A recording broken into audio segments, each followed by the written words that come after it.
ﷺ. Today we're going to cover the second group after we learned the first group, Alep, Beth, Gamal, Daleth, and we apply all the 7 vowels on these letters. The vowels are skaapa, ثاحة, ẓlamabshiqa, ẓlamaqishya, rwaha, rwasa, and hwasa. We learn the sounds of each vowel and we apply them on the first group, Alep, Beth, Gamal, Daleth, and we learn how to read the basic word, the simple word made of the letters so far we have studied. Today, or in this video, we're going to start learning the second group. The second group is made of 3 letters, he, waw, and zain. All these 3 letters in this group are unjoined letter. Again, unjoined letter does not or do not join from left. The letter does not join from left. We'll learn that all the letters, they join from right, and all of them, they join from left, except 8. They do not join from left. And we call those unjoined letter. From a first group, we learned that Alep and Daleth are unjoined letter. Now, this group is made of 3 letters, are all of them unjoined letter. In other words, they do not join from left. Okay, also we learned from last group, we have a Strangila form or font or shape, and we learned that only 2 letters from first group, Alep and Daleth, they have a Strangila shape. In this group, only he is going to have a Strangila shape, and let's just start learning this one. Second group, and the first letter of the second group is he. He is an H in English, and it's, as we learned, as I mentioned before, is unjoined letter. And I don't have anything really special to speak about he.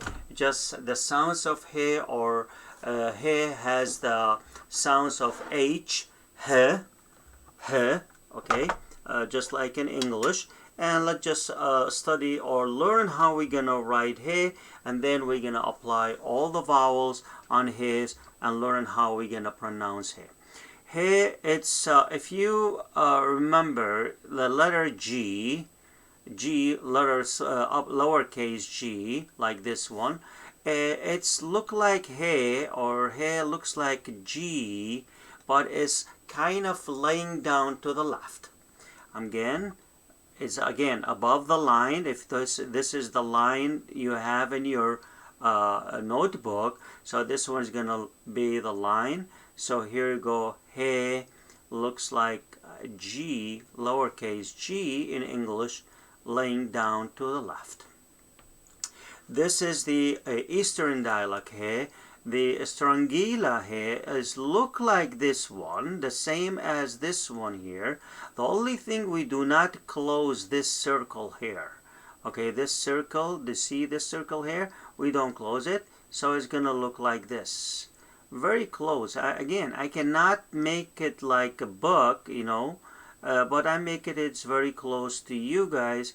This is how the Strangila he is gonna look like. Now I'm gonna write it the he again. Again, the he does not join from left. That means it's not gonna join from here.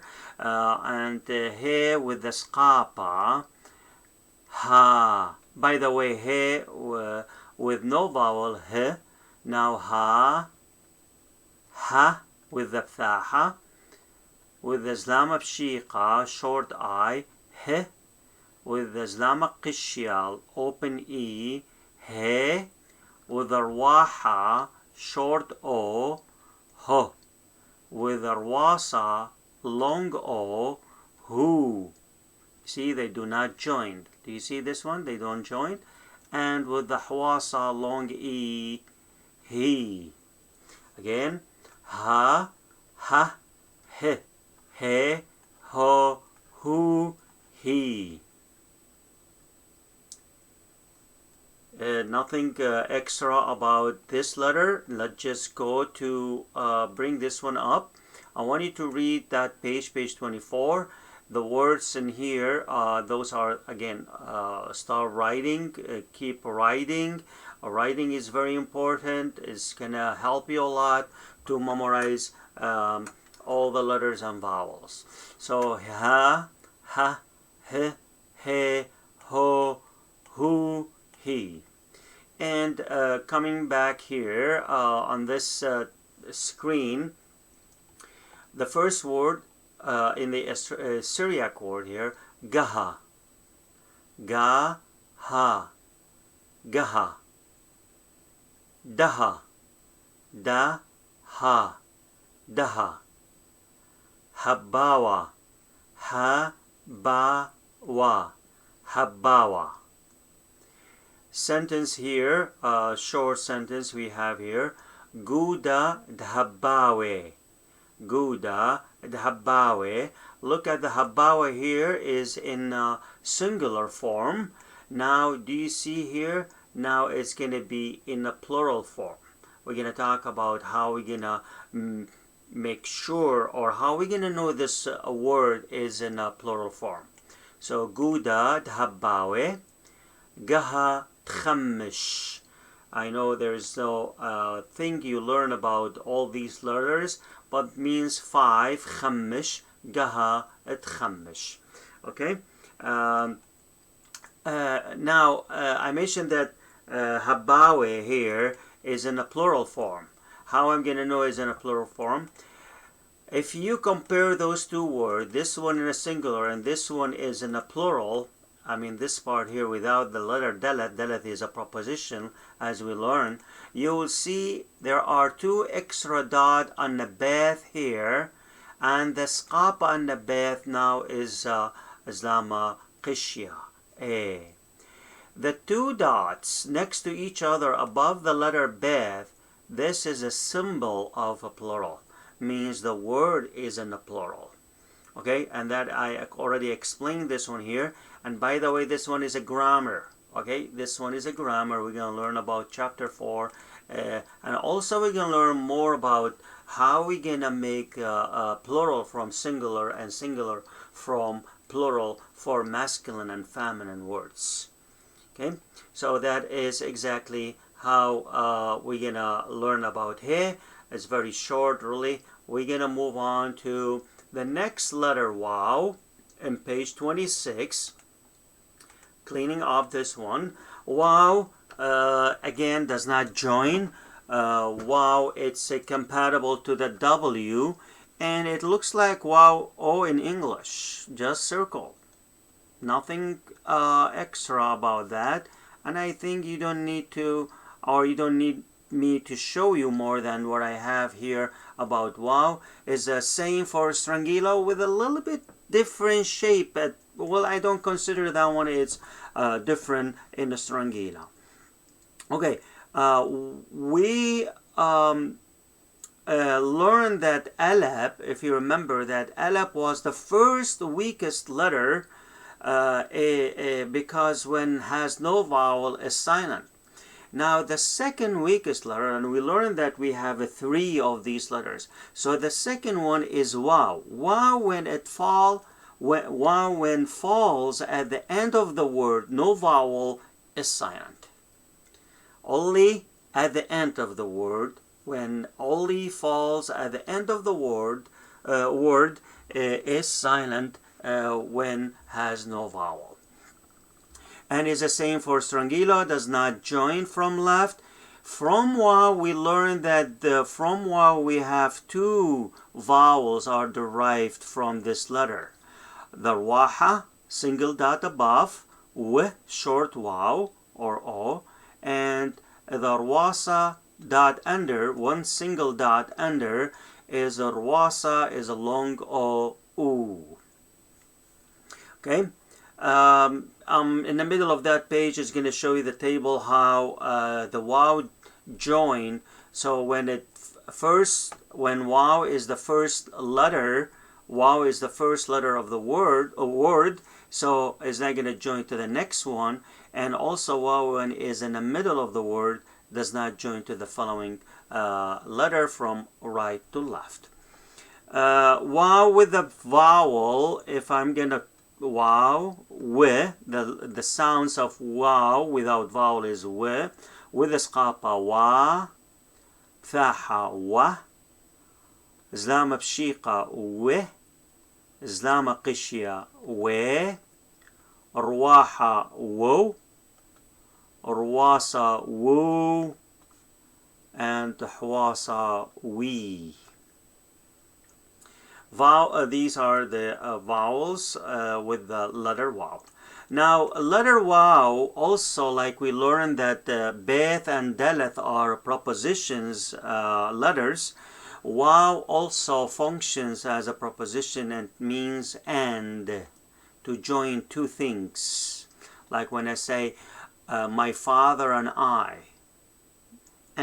So how I'm going to say it in Surah? Ana ubabi. Ana ubabi. Okay, that's how we're going to do it. We're going to have more examples when we're going to move on to chapter 4.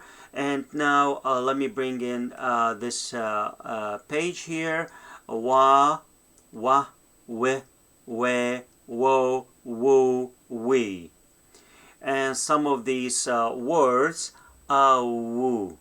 Now, there is another grammar. Do you see that H or he has a slight dash or small line above?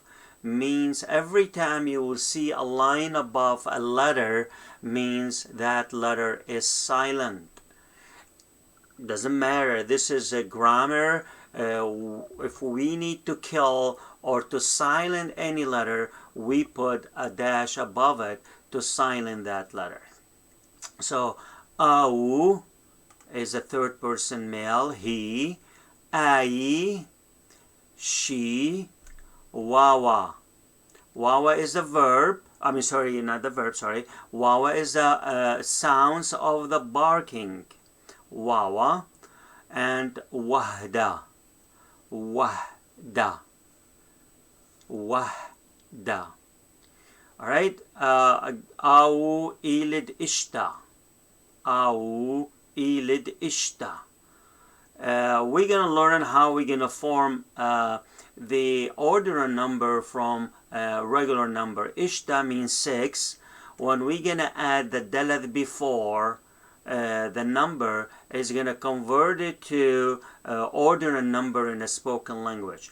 When we're going to study the numbers, we're going to learn more about that one, how we're going to use the regular number is an ordinal number. Ai ilad ishta. If you go back to chapter 2, we learn. You're going to see that I have ile, which means is for masculine, ila, which is for feminine. Au ilad ishta, ai ilad ishta. I know some of these letters have not covered so far, especially in these two words, ishta and ishit, but okay, it's just for example, nothing really bad about this one. Right, that is about waw. The last letter of this group is zain. Let me clean up this one. Zain is a Z in English, does not join from left as well, just like the other two. Zain is a Z in English, as I mentioned that one. We have a grammar. It says when zain comes before the letter cap or the letter qop. I know those are two new letters for you, but you know, when you study all the letters and you come back and review this one, you're going to remember this. Qap and cap, when zain come before these, from right to left, before these, one of these two letters, the sounds of zain, Z, is going to be S. The sounds of S in English. S in English. So it's gonna, I have a couple of examples there for like skharya and skapa, the vowel skapa. Probably you're gonna say zain. Why is that a zkapa? Zain is gonna be kind of softer in this case, and it's gonna be like S in English, skapa. And also we have another word, skipa, in that page. If you look at the page 28, you will see all these examples there, how exactly they are written. Again, how we're going to write zain, z, is above the line, and zain looks like a comma in English. Comma. Just like when you write comma in English, that's how exactly it's gonna look like. It's a little bit longer than the usual comma. Sometimes you will see that this line goes under the line, the book you have here. So zain, z, with the skapa, za, thaha, za, zlama pshiqa, z, zlama qishya, ze, ڕواحە زۆ، ڕواسە زوو، حواسە زی. For the last three does not join, okay? This is how they're gonna look like I showed you before with the other letter daleth. Words in that page, let's just study those. I'm sorry, I'm not teaching you how to write those, or I'm not writing those. I think you already get an idea when I show you the first examples in a previous video, how we join the letters. And if it's necessary, I'm gonna show you, or I'm gonna write when we come to the other letters. They may need a little bit more practice in how we write. So these words are the word we have. Oh, by the way, these are the vowels. Again, practice, practice, and then practice. This is very important. Za, za, z, ze, zo, zu, zi. Examples: wazza, wa, za, wazza. Zawa, za, wa. Zabba, za-ba. Zubda, zub-da. Zuza, zu-za. One short sentence here we have: wazza ila bzawa. Wazza ila bzawa. Wazza is a feminine, okay? Usually, in general, we say wazza is a feminine, but when we need to say is a masculine or male, sorry, wazza is a female, I'm sorry, because this one is an animal, so we can say naqwa or urza. If it's a male, we're gonna say wazza urza. Okay. That is all about the second group, and I will see you in the third group.